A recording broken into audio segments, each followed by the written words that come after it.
Well, hey everybody, it's Sandy, and welcome back to my channel dedicated to helping you advocate for your own health, one topic at a time. So I got a request from a friend of mine asking me to talk about the concept of advocating for a loved one in medical settings. And, I got to thinking about it and I thought, it's first of all, the timing is very appropriate. Not only do I have some of that going on in my own life right now, but I have two friends who are experiencing different circumstances where they're caring for aging family members. And so I got to looking at it and I realized, this topic is just really too broad for one video. So I thought that I would just start here with clarifying some of the terms.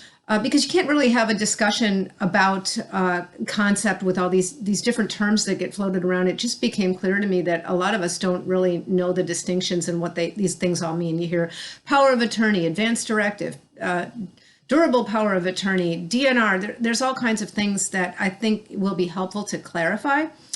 And since the scope of my channel really deals with advocating for yourself, I thought that for now I would just start approaching it from the standpoint of how we might be thinking when we are planning for the undesirable possibility that somebody might have to be advocating for us.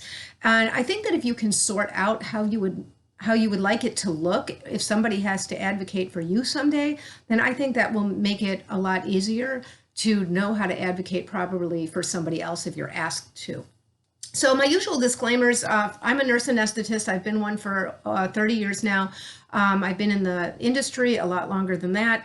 I usually make this disclaimer where I say I'm not giving any individual medical advice on this channel, which is still true, but today a lot of these terms that I'm going to talk about are really medico-legal terms. I am certainly no attorney. I don't even stay at the Holiday Inn Express, so I'm definitely not giving any legal advice on this channel, but rather I just kind of want to share with you what I have learned and what kinds of scenarios I've seen where this plays out in the clinical situations, and therefore what you might start giving some thought to and some consideration as to how it relates to you and your wishes. Okay, so there are various terms that get thrown around now. When I'm in the preoperative holding area, that's where I first meet patients for the day.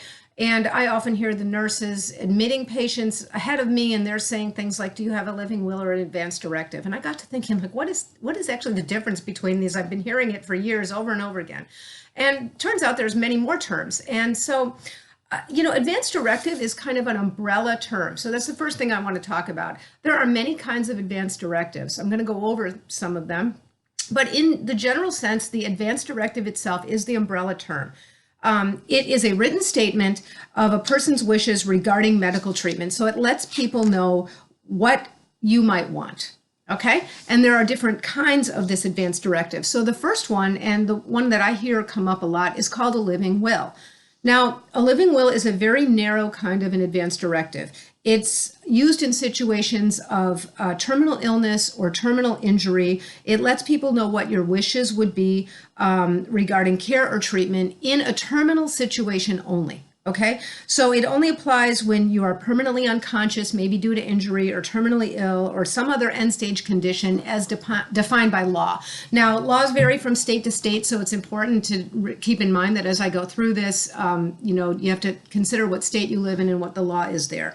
Now, a living will is not legal in all states. I did read one opinion that made a lot of sense to me, which is that you might still want one anyway, even if it's not legal in your state, because it serves as a record of what you would have wanted.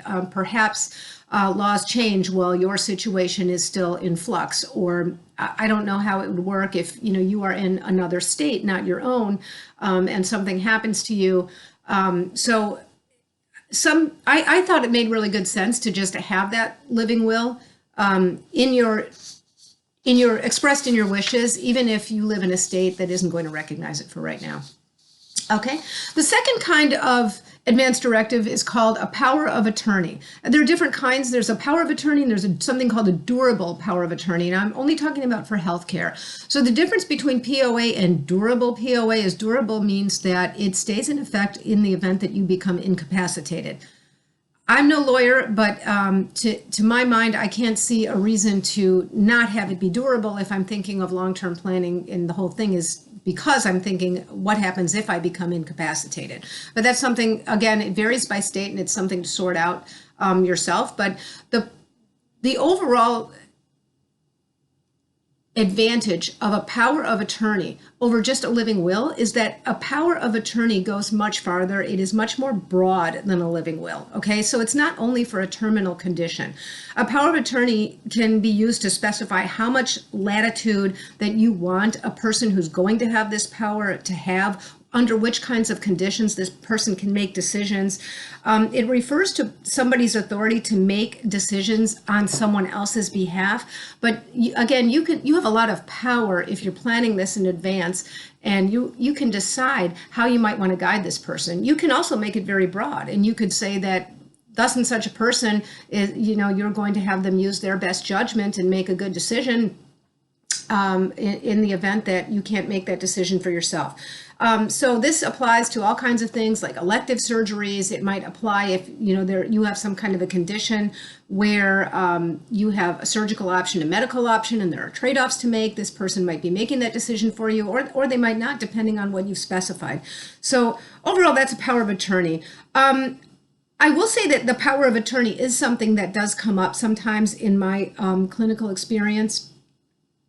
What it looks like is I'll have somebody come in for an elective procedure, because I do mostly ambulatory work, outpatient settings. So for example, a cataract, where we tend to have elderly patients, and somebody will come in and I walk up, introduce myself and say, Mr. So-and-so, what are we doing for you today? And Mr. So-and-so has no idea what we're doing. I don't know. Okay, anything wrong with your eyes? No, I don't think so. I don't know. Where do you live? What time is it? It's very clear that this person just is not, does not have an understanding, is not oriented to time, place, and probably can't make a good informed decision for himself. I can't certainly call what I'm informed consent if he doesn't understand it. And then we have this unfortunate situation where I don't proceed. Sometimes the family members will understandably lobby, oh, he signs for himself and he always does it, or I can sign for him, but we have laws in this country that protect people against that. You can't just sign for somebody else. So I would say that in my experience, it's not super common, but it does happen. And if you don't want that to be an eventuality for you, this is something that only really helps if you give consideration to it before it becomes an issue for you. So it's part of your planning, okay? So that's the durable power of attorney. The third kind of advanced directive is called a DNR, which is do not resuscitate. And what that means is do not perform CPR if my heart stops. I don't want to be resuscitated. There are different kinds. One applies in hospitals, another one applies outside of hospitals. And again, some of the laws might vary from state to state. And finally, there is organ donation, and that's in a lot of states now just on the back of your driver's license, where you can dictate, which organs you would like to donate in the event that you pass away. So those are sort of the four broad categories of the living will that I wanted to talk about. There is another term that comes up that's not part of a living will, and that is a guardianship. Occasionally that has come up in my experience. Fortunately, not often. Usually if it comes up, it's something where somebody has some sort of a disability since birth, a developmental delay or whatnot, and parents have put in place something so that they can become the guardian. This person can't be emancipated at 18 years old like most of us can. And so the parents are the guardians, or they have something in place so that if something happens to them, somebody else assumes the role of being the guardian when the parents pass away. But there's also a place for guardianship when people become incapacitated and none of these other things have been put in place. So a guardian has a lot of power over somebody. A guardian can spend money, incur debt, make medical decisions, all kinds of things. So a guardian is not taken lightly. My understanding is that it involves court hearings. Sometimes it involves a guardian ad litem, an attorney appointed for the person in question. It is a much more difficult procedure to go through to get, because this is done when a person has already incapacitated and can't willingly and thoughtfully appoint whomever he wants for to be advocating for him. So the way I understand it, I saw it put pretty succinctly, is that a POA is sort of part of your planning for your future. And a guardianship comes about, if it comes about, because you didn't have that plan in place. Okay, that's pretty sobering. So I did want to just mention that I found, while I was doing this research, a link on the American Bar Association's website to a tool to help you make your own power of attorney. Medical power of attorney, that is. And I thought it was really interesting. This isn't to say that, I wouldn't go to an attorney anyway to have something like this drawn up, but I will say that it certainly seems like a very useful tool. It was written by the American Bar Association's Task Force on Aging. I think it's a terrific public service. It does seem very methodical and well thought out. You go through a series of steps, not only about what to think about, but then what to do. And you have to click some check boxes depending on what state you live in. So they've taken all that into consideration.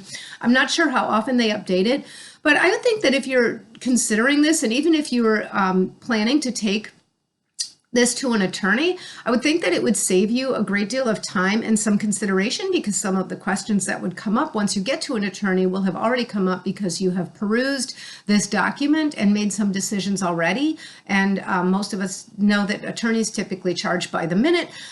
So you could probably save yourself some time and money having known what to think about before you get there. So I hope this was helpful. It's sort of just a starting point, in my opinion, about where we might go with the issues of advocating for others, or when somebody has to advocate for somebody else in healthcare. So please let me know in the comments if you'd like me to take this in some more directions, or if you'd like me to elaborate on something or another. And I'd also love to hear from, especially from nurses and other clinicians out there, what has been your experiences with this. Mine being in an ambulatory setting, I don't deal a lot with DNR. My issues are more power of attorney issues that I would certainly like to avoid for myself when I get older. But I'd love to hear all of your experiences, and I hope you'll consider subscribing, and please share this video with anybody you think might be interested. And until next time, thank you. Nice to see you.